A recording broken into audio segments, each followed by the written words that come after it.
Welcome to Eggs and Issues, a monthly business program presented by the Portland Community Chamber of Commerce. Good morning, everyone. I'm Erin O'Valley of WMTW News 8. Eggs and Issues is supported by presenting sponsors Bank of America, Martins Point Healthcare, and WEX, in cooperation with IDEX Laboratories, Harvard Pilgrim Healthcare, and Oxford Networks. Also, television sponsor WMTW News 8, production support by Headlight Audiovisual. And now, please welcome the Portland Community Chamber of Commerce President, Bill Becker of Key Private Bank. Good morning and welcome to Eggs and Issues. This is the Portland Community Chamber's monthly business forum where we gather to discuss business and political issues of the day. My name is Bill Becker, Vice President at Key Private Bank and the Volunteer President of the Portland Community Chamber of Commerce. Sorry I have a hoarse voice. I was yelling Omaha at the Pats game too many times on Sunday. Well, the election is over. It's been a long month since we were together last. There are winners and there are losers. Our post-election panel with MaryEllen FitzGerald of Critical Insights, along with political analysts Phil Harriman and Ethan Strimling, will break things down for us. Today, we'll hear whether the pundits and the polls were right or wrong. I would like to briefly say a few words about our sponsors. Our program is made possible through the generous support of our sponsors, each of them leaders in the greater Portland business community. Please hold your applause until I have mentioned everyone. Presenting sponsors, Bank of America, Martins Point Healthcare, and WEX. Cooperating sponsors, Harvard Pilgrim Healthcare, IDEX, and Oxford Networks. Reception sponsors, Harvard Pilgrim Healthcare, IDEX, Clark Insurance, and Key Bank. Parking sponsor, Allen Signs with Impact. Overall production supports of Eggs and Issues is provided by Headlight Audiovisual, and our program is broadcast by our friends at Time Warner Cable's Digital Service Video on Demand. Our print sponsor is The Forecaster. Our e-media partner is Main Biz. Our radio sponsor is WGAN, who interview our speakers and broadcast live right here every month. Our broadcast sponsor is WMTW TV. If you want to learn more about the gubernatorial candidates, they had profiles on their website. They're available at WMTW.com. We also thank our special community partners, Anthem Blue Cross and Blue Shield, Northeast Delta Dental, and the Portland Press Herald, Main Sunday Telegram, PressHerald.com. I'd like to thank Lisa DeSisto for providing us with papers at our table this morning. Please join me in thanking all of our sponsors for their generous support of Eggs and Issues.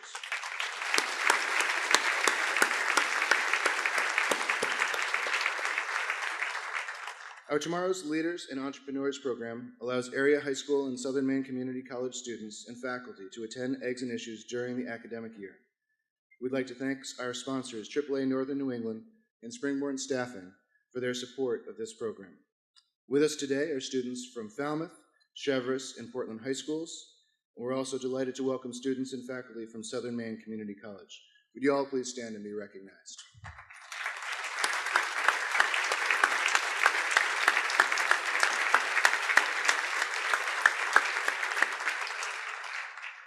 President Flanagan reminded me that tonight at the Abramson Center, Walter Isaacson will be speaking about the book that he wrote about Steve Jobs, and we'd like to invite you all to attend that tonight at the Abramson Center. What time, President Flanagan? 5:30 p.m., so it should be a great event. Baker Newman Noyes sponsors our Community Corner program, which allows area nonprofits to promote their organizations at Eggs and Issues. Our Community Corner partner this month is LearningWorks. LearningWorks' mission is to provide the best learning opportunities in Maine for at-risk youth, the immigrant community, and low-income families. LearningWorks has played an important role in educating members of the community since 1967, and their programs provide opportunities to some of the area's most challenged residents to improve their educational outcomes. This year, LearningWorks will provide services for over 3,000 individuals across Maine.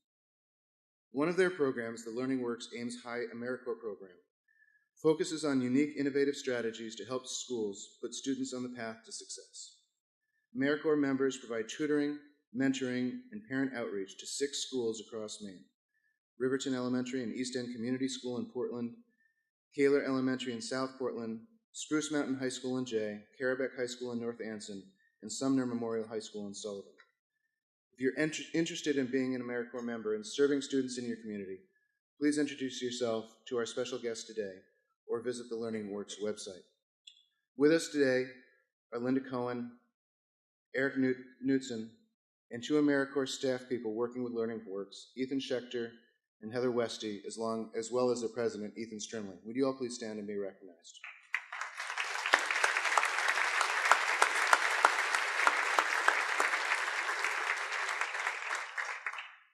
Now we want to take the time to recognize any new chamber members who are with us this morning. I'd like all of the new member companies to please stand now and be recognized.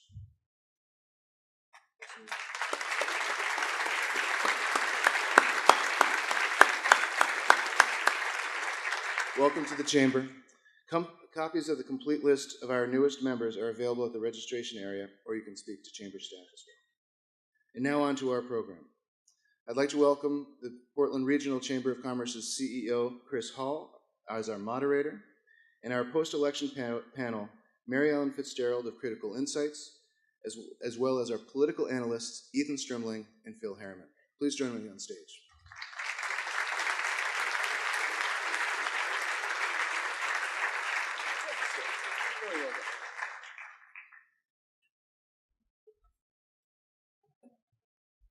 Ladies and gentlemen, good morning. How's everybody? Are there many happy people in the room today? Any sad people in the room? Yep. Now, as you know, we had invited whoever won the election to join us to say a few words, and we had the rostrum set up for that. Governor LePage sends his regrets. As you know, he let us know last month that he had a long-planned vacation. I think we all agree he earned it. And so he's off to take a few days, and he can't be with us, but certainly sends his regards, and very happy to be spending some more time with him. So that's going to be exciting. I hope that you're all familiar with our panelists. I am sure you are. MaryEllen FitzGerald and I have worked around policy issues and politics now for, are we allowed to say how long? No. Nope, we are not allowed to say. And these two guys over here on the other side, I suspect that you may have run into on your television or in your newspapers. We're just going to start with a few general observations from each of them, and then get into a few questions. And you know, since he's on the winning team today, I thought maybe we'd let Phil Harriman kick us off. Well, I think, thank you, Chris, and thank you to the Chamber of Commerce for inviting us.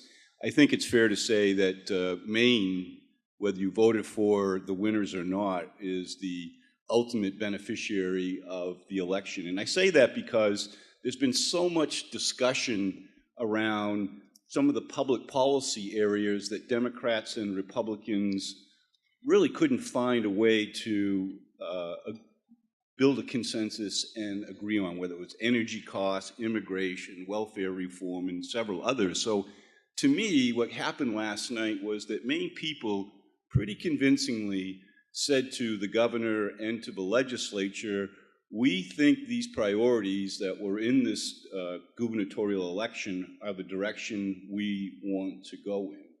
So I think at the end of the day, aside from the astonishing results, at least from my perspective, the margins of victory, and perhaps we'll get into some of the tactics and strategies that created that, I think at the end of the day, Maine citizens told their elected officials, these are the priorities that we are embracing and want you to address. Phil, thank you. Ethan, what's the view look like from your chair? Do you feel like something's wrong right now, Phil? I was just thinking the same thing. Yeah. You got this set up wrong, buddy. You got to be on the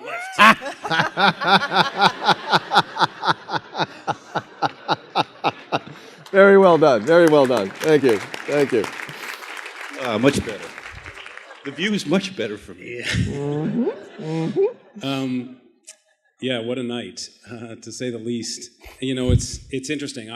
I'm going to spend quite a bit of time, I think, as we talk about it today, thinking about what Democrats need to be reflecting on after a night like that. It is interesting, Chris, the last time you invited me to do this was 2010, so I had to go through this experience then, but you didn't invite me in 2012. Yeah. So one of these times, I need to be invited when I get to gloat a little bit, but you know, in 2010, we really took our licks, obviously, even worse than it was last night. Last night, we lost the Senate, lost the governor's office as well as CD2. So really just a wave that Democrats now, I think, need to take a hard look and try to understand what happened. Certainly, in campaigns, you look at individual campaigns and you try to understand what goes on in that individual race. But when you get, in the words of Obama, shellacked in this way, you also need to start reflecting a little bit inward and start saying to yourself, what is it that's happening here? If we look at statewide races now, in the last 3 elections, we've come in third twice and second once. And we lost the legislature, the entire legislature in 2010. We were able to sweep it back in, but really because we had President Obama on the ballot, and that was made turnout remarkably high. And then when it settled back to where it usually is, we've lost one body again, held onto the House.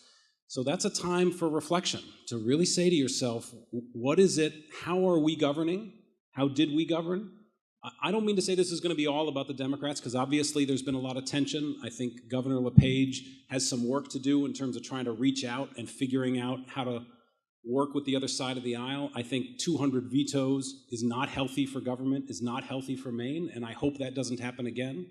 But I very much hope that Democrats reflect hard and look seriously inward as to what's happened. Chris, if I might, I'm Please. sorry, you got a couple of recovering politicians with an audience and a microphone. Yeah, I'll cut you off if it gets ugly. Don't worry, I'll cut you off. I just want to add the significance to what Ethan has just said is surrounded by the fact that the Democrats in the gubernatorial election outspent the Republicans $10 million to $6 million.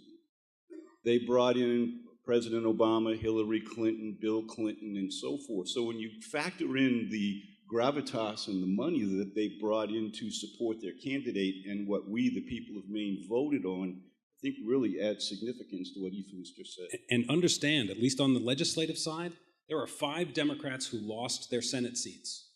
And if people start saying it was because of the bear baiting referendum up north or rural communities, those 5 seats were in the first CD. Those 5 seats were in the first CD. Jim Boyle, Eloise Vitelli, John Tuttle, John Cleveland. We're talking folks down here who lost. So if we start looking for excuses like that, I think we're going to be in the minority for a long time. All right, we're going to let MaryEllen get in here, because otherwise you know how that's going to go. So. That's right. That's right. Well, you've heard from a Republican, you've heard from a Democrat. I'm wearing purple today as the pollster, which is a combination of red and blue. So I'm going to comment a little bit on the landscape that we see here in Maine and nationally. Nationally, this race received an incredible amount of attention. I think Nate Silver said that this was the closest, most competitive race in the country at one point, and that's true. We had 14 gubernatorial races that were toss-ups. 10 of those involved incumbents. And I didn't see the final tally this morning, but the overall summary that I did hear was that the majority of those did stay in Republican hands. What happened here in Maine was really, very interesting from the perspective of somebody who spends a lot of time watching how people make decisions and what factors move them in one direction or another. And I think we're going to be talking about that a little bit more later. But heading into this election, between last spring, when we did our spring tracking poll, and our fall tracking poll, which was in the field at the end of September, Governor LePage increased his overall approval rating by 6 percentage points. He got to 45%,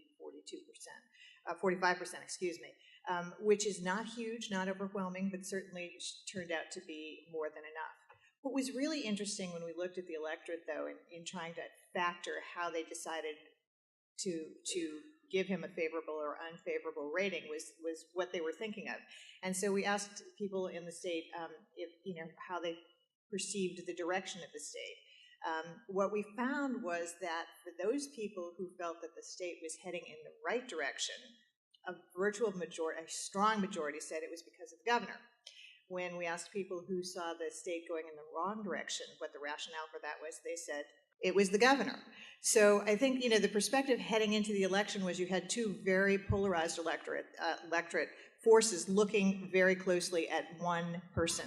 And I think we expected that it was going to be very, very close last night. Actually, I think I went on record as saying I thought it was going to be a percentage point or 2 at the most different, and I think it was a little bit more than that. But I think you had 2 very polarized factions coming in to vote. 50% of registered voters in the state felt that when they looked out over the next 6 months that the economy was going to be the same. It's not exactly a ringing endorsement, but we had a significantly fewer percentage of people who thought that it was going to be worse. And about a third of people who thought that it was going to be better. So heading into that kind of an environment, I think we saw that people were just ready to maintain the status quo. Thank you, MaryEllen. And I think that's an interesting observation. I want to talk just a little bit about the independent politicians' impact on this race. I was saying earlier that Blaine Richardson in the 2nd District gained 10% of the vote, and common wisdom was if he did, that Emily Kane would be our Congresswoman. But that's not what happened. And similarly, Elliott Cutler was widely mooted as the deciding factor in this race, but I'd like to get your views on whether, in fact, that was the case, that's how it played out. I'd even be interested to know what you think about Angus King's performance in this election where he wasn't running.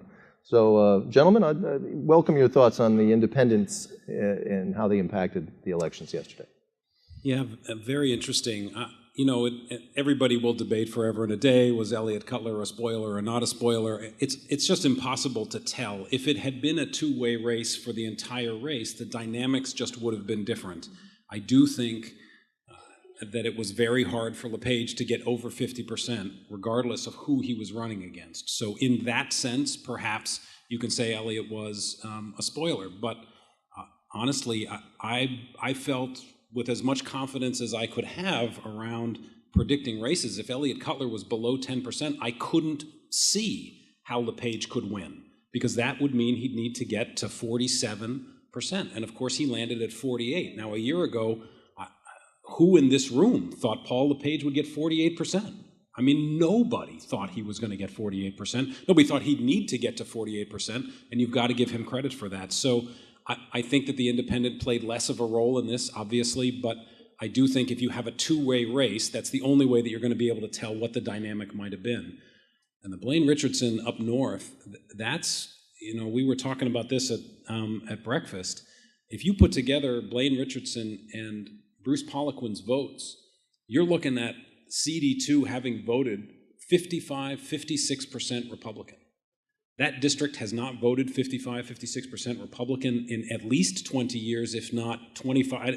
Olympia Snow got it maybe once or twice. But remember, she won most of her races with 52 or 53. They were closer. There were sometimes third parties in that race. So that is a shift. Now, we'll see whether that maintains when there's a big turnout. But I would say in the end, independents played very little role in the outcome of this race. Phil, what is your thought? I think the analysis that Ethan is offering is right on in terms of did they ultimately... Could you say that again? No. Determine the outcome, but if you dive a little deeper into it, Blaine Richardson, I think, was a protest vote against Bruce Poliquin, even though they're both labeled as Republicans. And as Ethan points out, if you put those two votes together, Emily Kane was really not in the race, even though her internal polling suggested she was winning. I think with Elliott Cutler, this is a man who ultimately decided that he was running on principle, pull away all the optics and the confusion in his messaging towards the end. He was running on principle. And what I think was fascinating is that the conditional wisdom was that those who decided not to vote for Elliott Cutler didn't all go to Mike Mishu.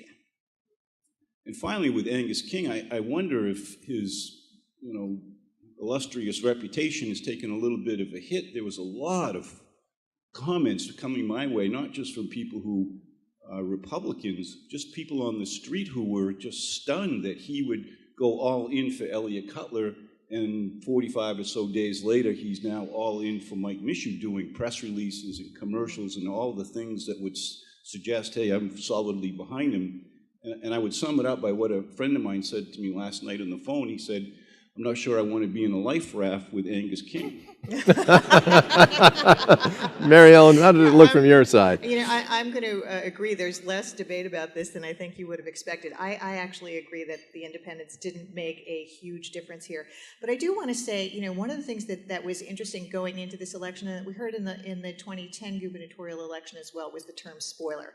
And I think we all need to think about that for a minute, because the reality is people are allowed to run for elected office. There's no law that says you only have 2. We don't have ranked choice voting at this point in time. And, every time I heard the term spoiler, I tended to think, if these candidates can't get enough votes to get them over the line, if there are 3 candidates, then it really isn't the fault of the other candidate.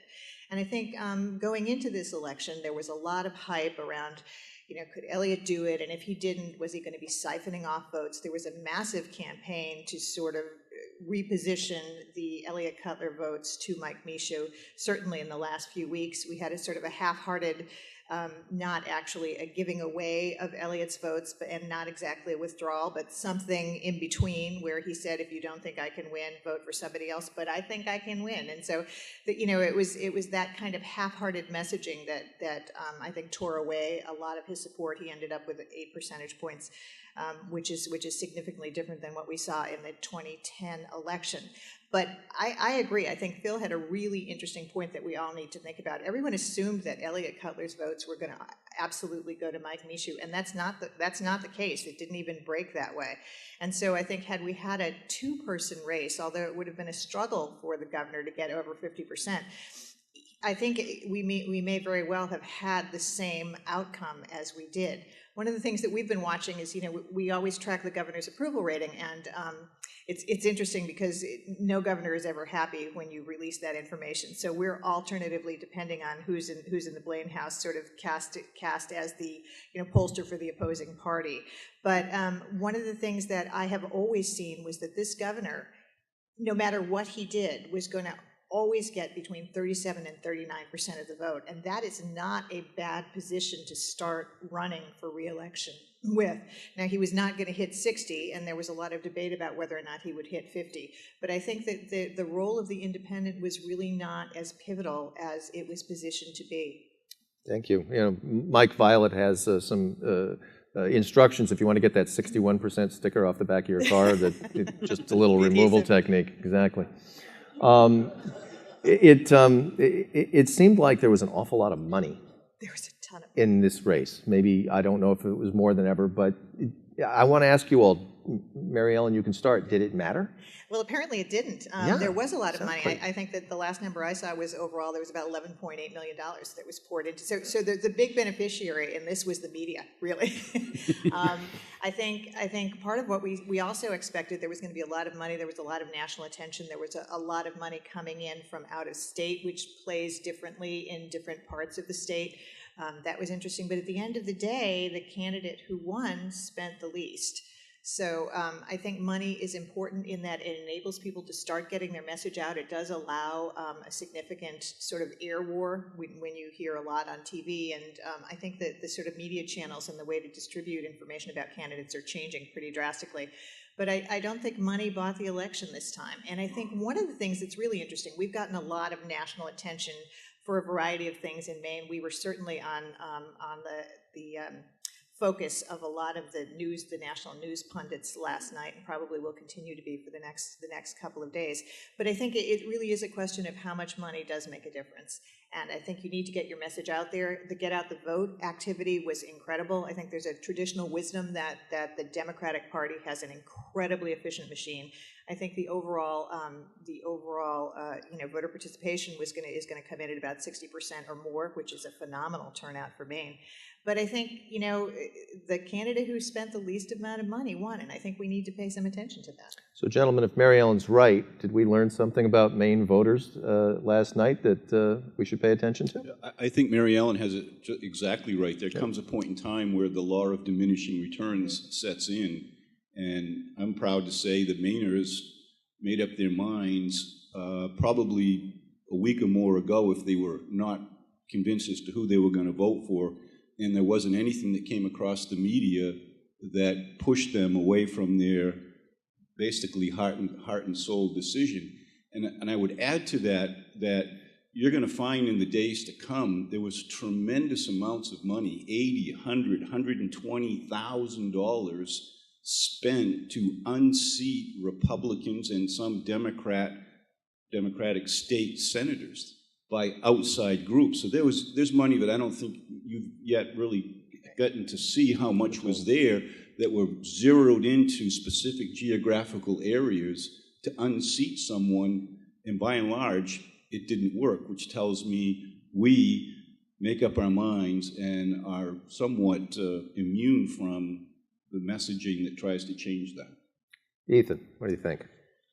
Boy, I would strongly encourage us to not jump to the kind of conclusions we're jumping to right now. Shelley Pingree spent more money, Susan Collins spent more money, Bruce Poliquin spent more money. Paul LePage's team actually was second in terms of when you look at all the other groups that were involved. Elliot Cutler was third in the money race between those, came in third. So yes, Paul LePage beat the odds, but as MaryEllen said, he came into the race as an incumbent. You don't need as much money when you're an incumbent. You come in much stronger from the gate. He had a locked in, we thought 37, 39, probably closer to 41, 42 locked in. So I'd be very careful to start jumping to conclusions that money is not one of the most important, unfortunately, factors in these races. Yes, we'll look at the legislative races and we'll see, but of course it's hard to know what would have happened if the money wasn't there. There was a lot of money spent in races, Amy Volk and Jim Boyle, a lot of money on both sides of that, and Volk won that race.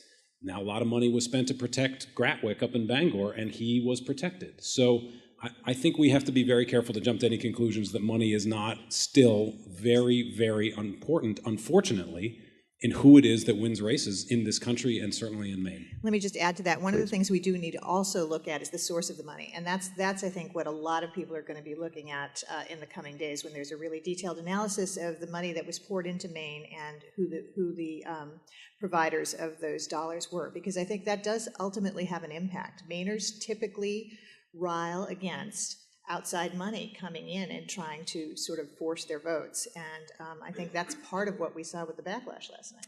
Well, and no disrespect at all, but outside money came into every one of them. Susan Collins got tons of outside money. So did Shelley Pingree. So did outside money comes in. I don't think where money, look, I think I'm a big believer in disclosure. I believe in public financing. Mm-hmm. I don't think people care where the money comes from. Ultimately, they care what the message is of the candidate and how it's communicated and whether they feel like that person's going to help their interests. Well, I think, I want to say that I think the Pingree race and the Collins race were not really all that competitive. Or Poliquin. So a lot of those dollars... Poliquin is... One at a time. This is going to get really interesting. No, this is good. I think Poliquin's race was a slightly different perspective. There was a huge focus nationally on that campaign. But ultimately, I mean, you had two very, very different candidates. There, I don't think Emily Kane and Bruce Poliquin agree on, whether the sky is blue or the grass is green. I mean, they were entirely different, very different ideologies, and so the dollars were really highlighting those differences. And I don't think either one of them suffered from a lack of exposure. I don't think it was dollars that made the difference in that district. So, Phil, I'm going to jump in here. We all watched this race very closely. People did things with this money. Some of it was brilliant, some of it was not. What was your favorite campaign moment? What was the campaign moment that made you cringe the hardest? I'm going to ask each one of you to think a little bit about. Cringe. There were a lot of cringe. A lot of cringe moments, but maybe a couple. That was brilliant. Just moments. Turn on the television. What do you got? I don't know about you, but there comes a point where you do not have any confidence or credibility in the ads that are coming across. And I think the ones that, rather than make me cringe, that stood out amongst all of the mud and dust and dirt that was out there was the Shaheen ad in New Hampshire, where the spelling bee, I thought that was pretty, that got your attention. I thought the Barbara Bush ad for Paul LePage was cut through the dust and the clutter, if you will, and the rest of it. I tune it out. I don't want it. It's not professional, it's not persuasive in my view, and I'm immune to it. MaryEllen, did you have a favorite or at least favorite moment? I didn't really have a favorite, which is sort of a sad commentary. And there were a lot of cringeworthy moments. But one of the things that happens is we're talking about the fact that we're not impacted by those, but everybody in this room is inside baseball. We're watching this from a very well-informed perspective. That's not the case across the state all the time. And I think we went into this race, certainly the gubernatorial race.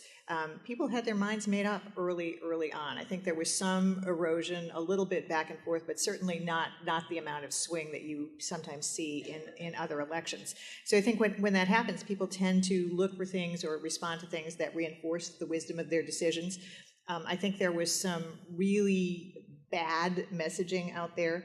I think one of the things that actually I was going to say, Phil, as well, that agree with you, was that the Barbara Bush ad, regardless of the nature of that, that was a surprise. I mean, that was one of those moments where you thought, ooh, here's somebody that really we hadn't expected to hear from in a very credible way, and I think that made a difference. But it was a lot of the last-minute endorsements that were interesting. As you recall, in the 2010 election, Angus endorsed Elliott at the very last minute. I think he endorsed him on Friday or Saturday before the Tuesday election, and that was one of the factors in the Cutler surge at that point in time. Elliott also got support from the ACLU, and there was one other significant endorsement that I think generated that surge.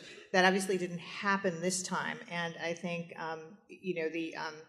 the Barbara Bush spot, where she really is seen as somebody who has a lot of credibility in the state, linking that with her work for the hospital, and she did mention the hospital, gave a lot of credibility to the governor's re-election campaign. But in the long run, do I think that that's what moved people in that direction? No, I don't. I think people had made up their minds. The one other thing I am going to say is that we're all going to be up here saying that there's a lot of negative advertising and that it doesn't work, but it does work. That's the really dirty little secret, because if it didn't work, we wouldn't see the amount of money poured into it. I think there were some things that were incredibly poorly done. The campaign that I think offends me the most was the last couple of days people were getting mailers, the shame vote, the shame turnout vote, naming who among their neighbors and friends was voting in order to create an environment where more people went to the polls. And I think whoever did that, shame on you. Very well. Ethan, you got any highs or lows you want to share with us? On cringeworthy side, putting the ads aside, I'd say there were two moments that one that I think did a lot of damage, and the other one that I think did damage, but the person was able to recover. Bruce Poliquin's debate performance on WCSH was both Phil and I. We were in the studio, and we just couldn't believe he was so. I don't even know what the right word is, but cringeworthy is probably the right. He did not answer a single question that was asked of him, and he turned every question into an attack on Emily Kane, and we both sat there and we said, anybody who's watching this now, not a lot of people watch the debates, obviously, like we do, but it really was a bad moment for him. And very interestingly, the internal numbers on the Republican side that I was seeing was showing that he was starting to plummet, and I think it was part of that couple of weeks where he was really starting to get attacked around the tax bill, only paying $21 on his taxes, and his response to it and how upset he was.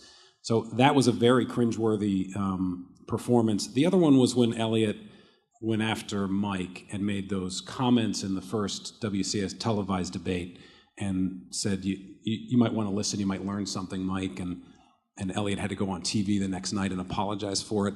That was a moment where I think Elliott began to really, his campaign was a long shot from the beginning. It was very hard to see a path for him to get through, but at that moment it really began to crumble. He had gotten probably up to around 20%, as both MaryEllen and Patrick Murphy had him at the end of September, but by the middle of October that had just settled right back down and he was not getting back up. And I think those two moments, that moment for him, he was not able to recover from. Poliquin was, mostly through a lot of negative ads that he ran. I'd say the best ad that I saw was Susan Collins' ad, in which she talked about reopening government and had the clips from the Today Show, Matt Lauer, and CBS, and the New York Times. And when I saw that ad, I was like, wow, that is really well done. It really demonstrates, the veracity of it or not, that ad was very effective and put her exactly in the position that she wanted to be in, and that she was never in danger of losing it, but that one pretty much made it rock solid. Now, folks, in a couple minutes, I'm going to ask you if you'd like to ask some questions. We've got microphones around the room, you know the drill. But before I get to that, I just want to focus our panel for a moment on the future. Now that we have the election results, I would see if we can get some impressions for them going forward about what the agenda will be here in the state of Maine, what a fully Republican Congress in Washington will mean for our state as well. And Ethan, you want to start us off? Where are we headed? I really hope that we are headed for collaboration. On the national level, I don't know. Going into a presidential race, I think both parties recognize they've got to accomplish things. So, you know, there's a belief on the Democratic side that not a lot was getting done with Republicans owning one body and Democrats the other, and Obama, and it's going to get even worse. It can't get much worse because nothing happened. But I'm hopeful that maybe Congress can come together, the two bodies, and come up with some legislation that they can negotiate with Obama. That I think would be the healthiest thing for the country. At the state level, I absolutely hope the same. I know leopards don't change their spots, but I do hope that the governor finds a different way to govern and finds a way to not use the veto pen and engages in the legislation. I equally hope that Democrats, look, I want to expand Maine Care as much as the next person, but, you know, 5 votes. I mean, how many times are we going to go through the same vote over and over again? Either figure out how to get the votes you need and understand that tactic and get them, but don't go through the sort of same, let's just try to beat somebody down, and don't release press releases within 24 minutes of somebody saying something without at least trying to hear the idea and say, what can we do to work together? I really hope that Democrats see that and feel that, and I hope that the governor does as well. From my perspective, every morning in America when the sun comes up, there's about 10,000 people who wake up to their 65th birthday, and that's going to happen every day, literally for another decade. And in my real job, I'm a partner in a financial planning firm, and we meet with these people who are nearing that point in their life, and the common thread that we hear is that they're afraid that they're going to run out of money, or the government's not going to put its fiscal house in order, and there'll be rising taxes or inflation. And from that perspective of working with people and helping them plan out their financial dignity, if you will, I think what may be underlying both nationally and in the state of Maine is that the government hasn't demonstrated to the people that it can make 2 + 2 = 4. And I hope in Washington and in Maine we create an environment so that we can have these emotional discussions about expanding Maine Care, but we also do the math to go with it so that when these decisions are made, people in the private sector have confidence that they're going to be able to retire okay, or a small business woman or man can invest in the future and know that there's a predictable tax environment that they can operate from. And I think if we can do that, America's going to see a resurgence like we haven't seen it since the 1980s. I've got the math. MaryEllen, I'll show you the math. Sure you do have the I'll show you the math. It works, bro. Wait. There's a whole bunch of hope over on that side yes. over there. There's a hopey, changey stuff going on. What do you think Maine voters are going to do if that doesn't happen? Oh, I think it's pretty clear. You know, we have a real mandate, I think, coming out of this election, both nationally and in Maine. And the mandate is that Americans and Mainers want to see progress. They want to see some cooperation. 2 years ago, there was a national poll. I think it was the Wall Street Journal had a poll, and they asked voters if they had to make a choice between supporting a candidate who would stand his ground or a candidate who would sort of seek compromise, where they would put their vote. And 2 years ago, Americans said, you know, we want somebody who's going to stand his ground. They just repeated that poll, and 55% of Americans said we want somebody who's going to focus on compromise. And the message there is people want results. They're tired of the gridlock. They're tired of the partisan bickering. I think we've been not going into partisan bickering this morning, but I think the kind of civil discourse that you hear is what Americans are comfortable with. The other overarching issue I think that we need to pay attention to in Maine, and that we heard nationally, was people are really concerned about the economy. That's really the message. There are a number of social issues that are impacted by the economy, but the candidates who really focused on talking about making change, responsible fiscal leadership, the typical sort of Republican Party platform planks were the ones who were elected into office. And I think that augurs very well for what Phil said, because there's a sort of an endemic insecurity that we're hearing from Mainers and from Americans nationally about the fiscal outlook. People are concerned. People in Maine are not concerned about some of the social issues as they are about being able to heat their homes during the winter. One of the overarching concerns we hear from Mainers all the time is, are there going to be jobs for my children to stay in Maine? We've seen a brain drain and a youth drain from this state for a number of election cycles, and I think people are really very concerned about it. So I think that the mandate to anyone who is going to be returning to public office or starting public office in Maine going forward is to really focus on improving the economy so that all boats get raised. MaryEllen, thank you. I think that's very well said. How about some questions from the audience? Do we have anybody who's anxious to jump to the microphone? Because, I can keep asking questions if you want me to, but I'll give you a chance there. I think we got somebody who'd like to ask a question. Good morning. Jim Cohen, Veraldana, thank you for joining us this morning. We've talked a lot about the campaigns and the spending from inside and outside groups, but I was wondering if you could comment on some of the recent earned media and the press in particular around the Ebola issue and whether that may have affected the outcome of the race. MaryEllen, did Ebola affect the race? Well, it came in very late. I think it probably did not have a major impact. I think there was some theorizing that it might have had an impact, except that I think what we did see was a division in leadership style and a sort of a definition of how people were going to respond, whether they were going to really focus in on, on looking specifically at science and the vagaries or the certainties of science, or focusing on public health. I think there was an effort to really make that more of an issue than it was. I think the governor's response was consistent with what we had learned to expect from the governor, and that really didn't play any differently. I don't think he lost any votes or won any votes because of that. Gentlemen, did you see anything different in that regard? I actually did. I think two defining moments happened in the campaign. One happened right here on this stage when the Chamber of Commerce hosted the gubernatorial candidates, and Governor LePage said, and I think I'm quoting, even a Frenchman can cool down.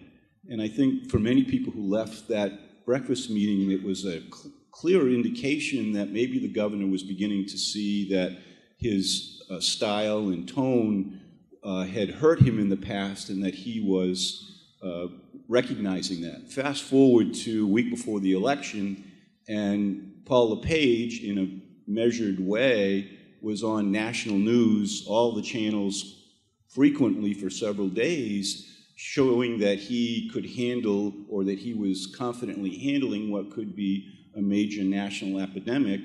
And as it turned out, I think most people in their gut thought he was right. Why would we let this person who may be exposing others to this deadly virus act this way? And I think it did help him. Ethan, 2 cents. Yeah, I think it did help him a little bit. It was unfortunate what happened around it, because obviously there was a lot of fear, and there was, she was not going to make anybody sick, and every medical professional in the world. But I think the governor handled it. He didn't handle it like Chris Christie. He handled it like an adult. He handled it in a way that was relatively reasonable. And yes, not like Chris Christie, an adult. But in answer to Jim Cohen's question, did earned media play a role? I think the lack of earned media on the governor's part is what played a role. He was so disciplined, and as Phil said, he just kept it in check, and he didn't get caught the way he has been so often. That, I think, more than anything, is why he was reelected last night. I think we have another question.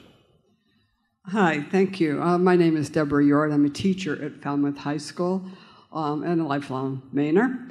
And I want to talk a little bit about the Democrat strategy, which seemed to be bash Governor LePage, but forgetting about the adage that has worked so well for some of our former successful Democrats, it's the economy, stupid.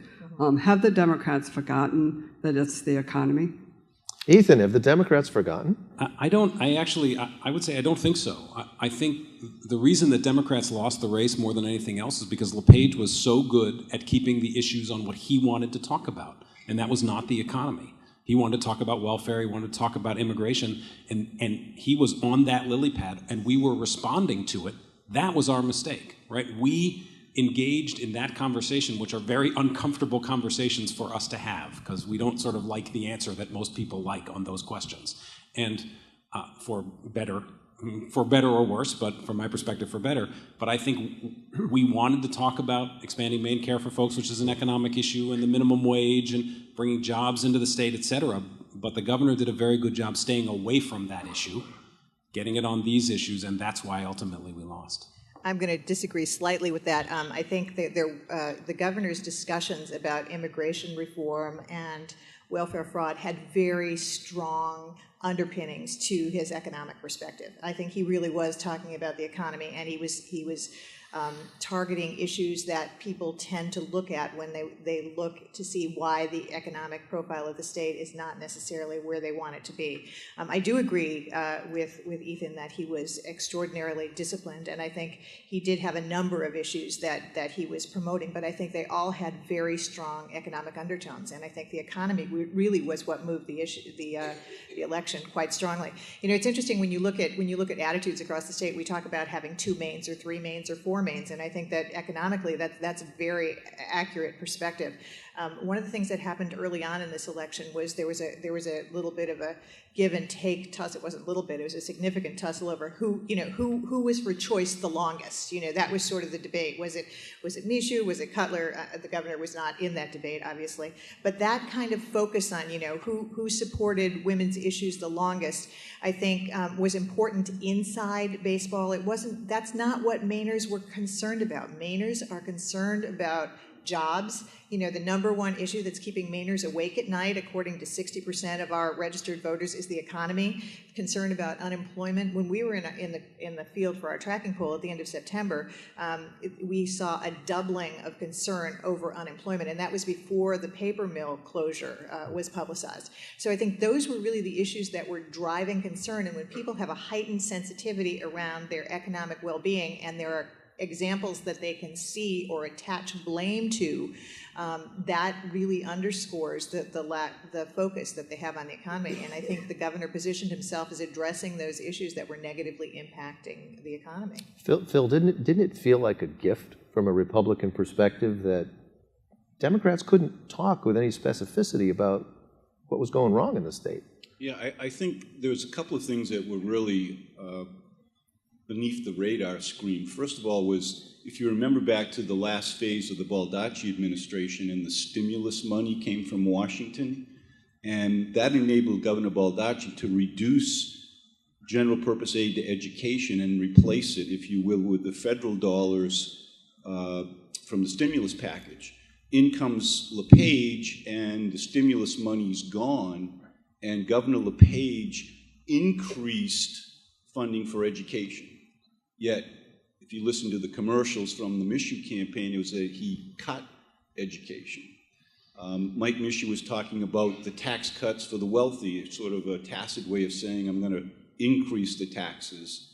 My first bill on day one is I'm going to expand Medicaid, which many people connected to the hospital debt that was paid off, and we're going to increase the minimum wage. And so I think subliminally along the way, all of the things that the Michoud campaign was trying to say was going to help the economy, I think at a gut level, most people put those things in order and said, I don't think that's going to work. Well, at least 48%. I got to disagree with that. That's, all, just from a polling perspective, and MaryEllen can probably talk about it as well, those issues people are emotionally connected to and want them. I think Democrats weren't able to get the conversation on minimum wage. I think if they wanted to have that conversation, and LePage did a brilliant job right here on this stage of saying, I don't want to talk about the minimum wage, I want to talk about $50 an hour jobs, right? Changed that conversation, and we didn't have an answer for it. Same with the hospitals wanted Maine care expansion, right? Huge economic development,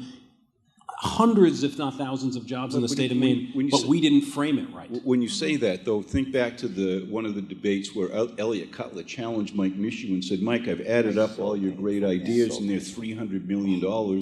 Where are we going to get the money? Well, but that's not however you look at that, and Mike Michaud answered that question and said it's not $300 million, it's $30 million. And you look at where Elliot Cutler, at least in that conversation, he had a tax plan he was putting forward that would have raised taxes directly. He was trying to deflect from that issue. to try to put it on the mic, but he answered that fine. I really think No, the issue was he that... didn't. Well, he answered it It was fine. actually on my cringe list. Well, what I would say is that he answered it in a way that it didn't do him any damage. He was not able to frame the conversation on the economic issues in a way to get people to come back to him. I'll give you that. All right. He wasn't able Thanks. to come there. That was the problem. LePage and Elliott put him on the defensive too often in order for him to try to find that back. We got another question, I think. Over here? Right here. Yes? Right here, Chris. Oh, I'm sorry, Chris, right here. there. Yes. Normally I'm managing the mics, but I have a question. I'll Decent. bring up Thank the you, elephant. Carl. Yeah, this is Carl Loomis. I wanted to bring up the elephant in the room. I was surprised it didn't come up. And that was that, and maybe you can answer this question, somebody up there, but I noticed Obama had come here to Maine and Clinton and all these guys to support Mishu. I really felt that Obama endorsing or coming to help Mishu hurt him. Are there any other states where Obama went where the Democrat lost there as well? Well, actually, in New Hampshire, he offered to come and support Jean Shaheen, and she said very politely, "Thank you, but you've got other things to do. You've got other things to worry about. No need for that." I think what we saw nationally was a large, sort of anti-Obama. It was a reaction to Obama's presidency that I think resulted in the Republican sweep last night. So, and I think it's always very calculated, particularly around the sort of 6-year itch time, whether or not you trot out the chief executive. But I certainly don't think it helped either. What that does is it energizes the party faithful, and so you had huge, very large numbers of people who came out to see the president and to listen to the president. Those were not LePage supporters. Those were not people who were on the fence. And so it energizes the faithful, and I think it has an impact on voter turnout, but ultimately I don't think it helped Mike Mishu at all. But I just want to go back to one other thing, the issue we were talking about earlier, which I also think was a factor, where Mishu had a variety of plans that he was promoting as part of his agenda, and when Elliott Cutler said to him, "How are you going to pay for that?" there was not an answer. And we do live in a sort of a soundbite environment. If you don't have a quick answer to that and have 1, 2, 3, boom, people aren't going to have any faith that you actually are going to be able to pay for that. And I think it's going to worsen the situation. And that's, I think, the way they view a lot of Obama's initiatives now. Did Obama help or hurt?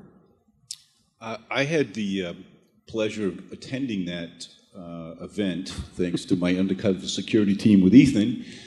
And I thought what I took away from it was that here's a visual of the President of the United States of America holding hands up with Mike Mishu, who just got done saying we're going to expand Medicaid, we're going to raise the minimum wage, we're going to invest in clean energy, and so on and so forth. And I thought, wow, here's a visual of the most powerful person in the world, politically speaking, standing beside the next potential governor of the state of Maine, mimicking and supporting the very issues that, as I mentioned earlier, when I meet with clients who fear about the future because the government can't make 2 + 2 = 4. I don't think it helped. Yeah. Ethan?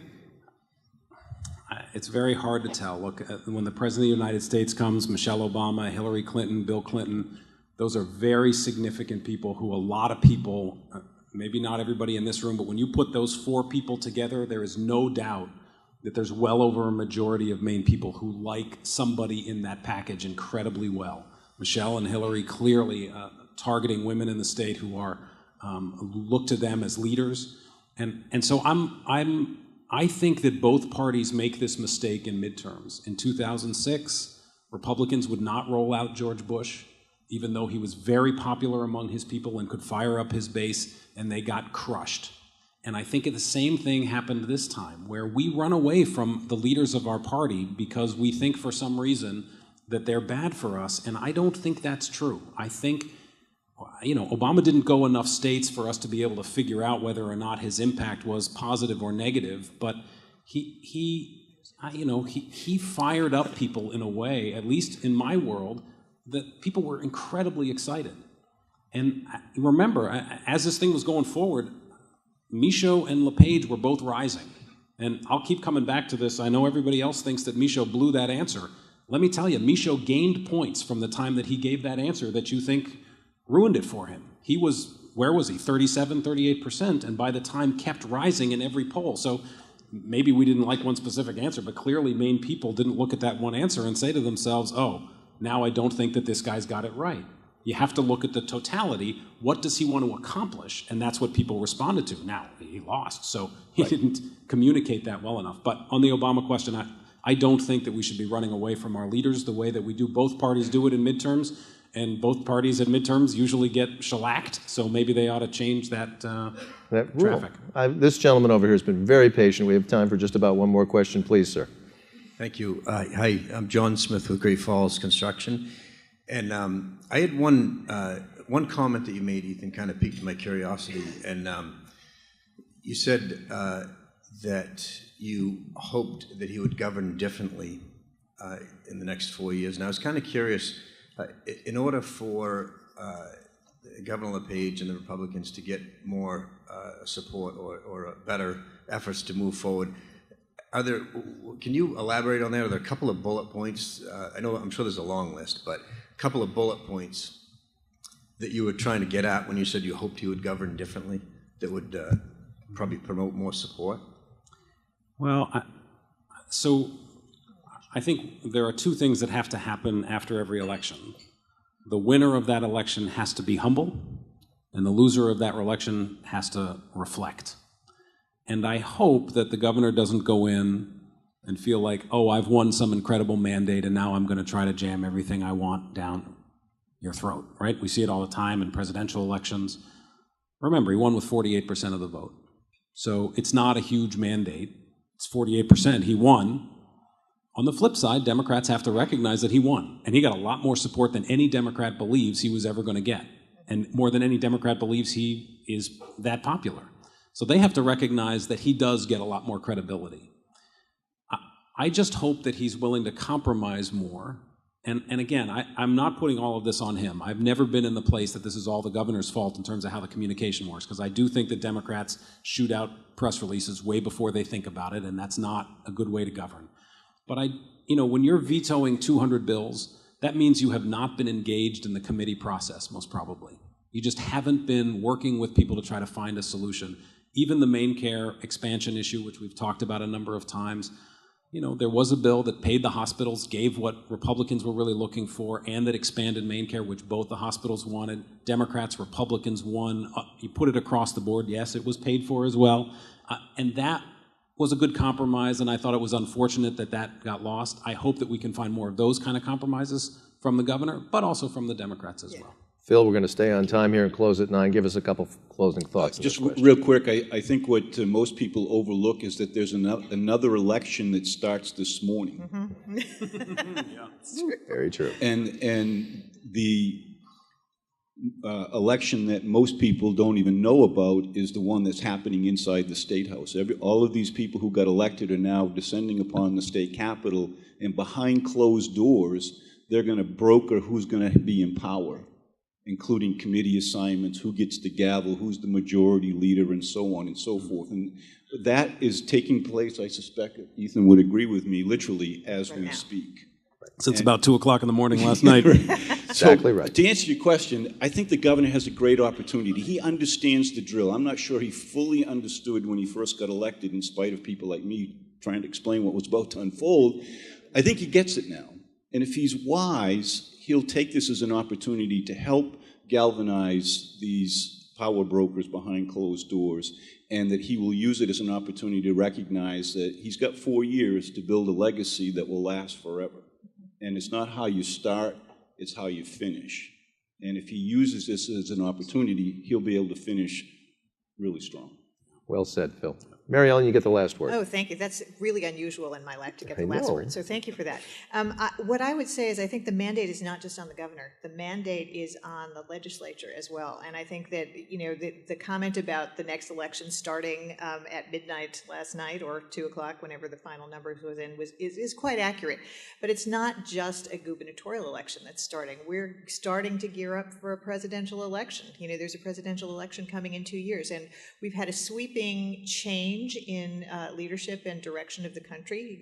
The Republicans really swept through in a very victorious wave last night, and I think that the concern that they should have we've been talking a little bit about Democrats learning from things, but the concern that the Republicans should have at this point is that if they don't get it right now, we're just going to see a reversal of that wave in 2 years, and the stakes are very high. It's the presidential election. So I think certainly in Maine, the mandate should be for more cooperation. I think there's less immediate stress because this governor is, he can't run again.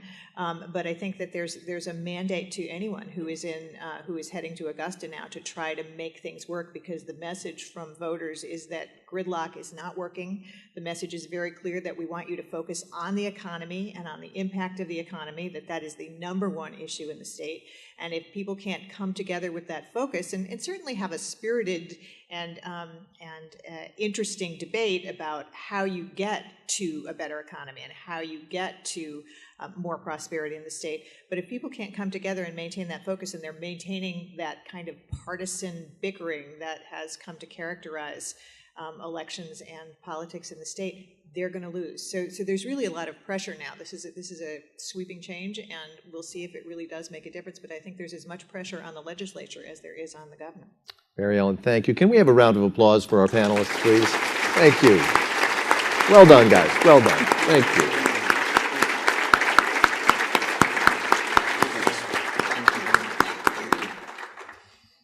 I don't know about you, but I'm looking forward to getting back to ads about Doritos and Silverados. Exactly. Fascinating discussion, fascinating night for sure. A lot of surprises, and I appreciate all of you coming up here and sharing with us your political wisdom and your polling wisdom and what went wrong, what went right, and I think we all gained a lot for that. So thank you very much for being with us tonight.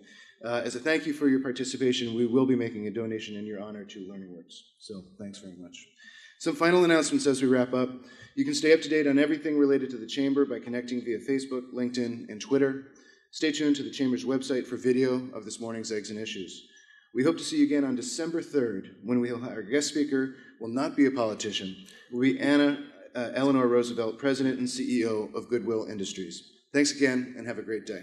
Thank you. Well done. Thank you so much.